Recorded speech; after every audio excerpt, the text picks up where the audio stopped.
一支一支按给大家看。你看他最近这1年半的时间就都是赚钱的，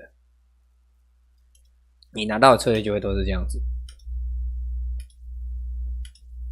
好，每一支都会这样子。那这样子对于各位来讲，产出的策略就会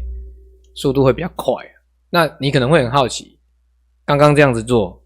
会花多久的时间？我们回到刚才的图片，第一张图告诉你做多的部分，因为我没有连续，我一开始在测试的时候，我自己的习惯是这样子。我在做这种就是专案任务的测试，如果是一个还不确定的流程的时候，我都是单独让它分开去跑啊，等到确定之后，我才会让它连续跑啊。那你如果连续跑完的话，你在这个 Visual 这边这个视觉这里，你会看到它连续的结果。可是如果你是单独一个一个分开去跑的话，你会看不到它连贯的结果，所以就会变成像我这边还要另外再去统计时间。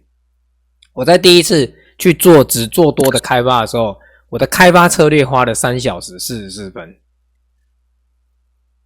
然后我其他的测试的时间，你看刚刚已经3小时44分了吧，这里3小时32分，所以加起来就是7个小时，再来2小时25分就是9个半小时，再加2个小时是11个半小时，再加1小时52分就大概13个半小时，然后36分钟大概14个小时，再加2小时45分，算3小时好了，就17个小时，然后这边再加3小时就是20个小时，最后再加3小时48分，所以是24小时。所以我产出4000支策略，然后拿到逻辑之后，再去针对8个货币做稳健性检验，分开的哦。做完我大概总共花的时间是24小时。好，以我的电脑的等级大概24小时，然后我就可以拿到31支策略。好，那我不知道各位觉得这个速度是快还是慢，你等一下可以去跟我们互动一下，发表一下你的意见。好，那这边所以为什么我会在今天的时候请大家去做这个投票，其实是有原因的啦。我们来看一下投票的结果。你看这里的话24小时内跑完整个工作流程有4票啊，所以 Stanley 啊 Arnold 啊 Onion、Hughes 你们4个人的工作流程都可以在24小时内跑完，其实我觉得这个已经很快了啊。那24到72小时就是1到3天，大概是顺跟 Ken， 然后72到240小时，这个是人数最多的。大部分的同学其实你的工作流程跑完都会在72小时到240个小时之间，就3到10天之间。好，那超过10天以上的像 Robert、Rick 还有 Shaw，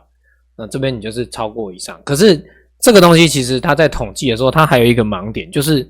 比如说有的同学有做优化，然后有的同学有做推进分析，像老师自己的工作流程是不做优化跟推进分析，所以我才有办法压到这么短的时间。我可以24小时拿到8个货币的策略。那是因为我没有做优化跟推进分析。那像刚才的投票的结果，有的同学会超过10天以上，这个我是觉得你们可能是有做优化或推进分析啦，才会那么久啦。否则大部分普遍应该都在3到10天。那我觉得3到10天其实是一个正常的水准，因为你们还记得之前老师有录过一部公开影片，叫做14天开发英镑对日币的策略。那个时候其实就是我把每一个专案都单独拆开，然后每一个动作都单独拆开，而且那个时候产出的策略数量是很多的，都产到大概2万只，才开始去做后面的稳健性检验，然后不包含优化跟推进分析，我就做了大概差不多14天的时间。那一直到后来，因为 SQX 的这个软体就是你会越用越顺手，然后越用越精简，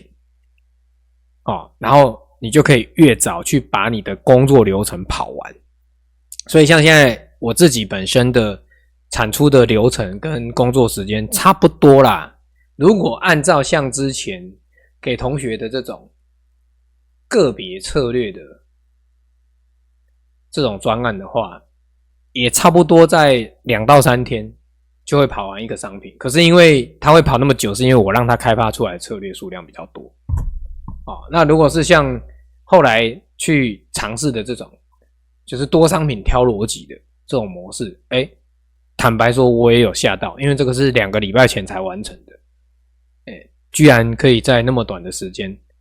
就可以找到这么多货币的能用的策略。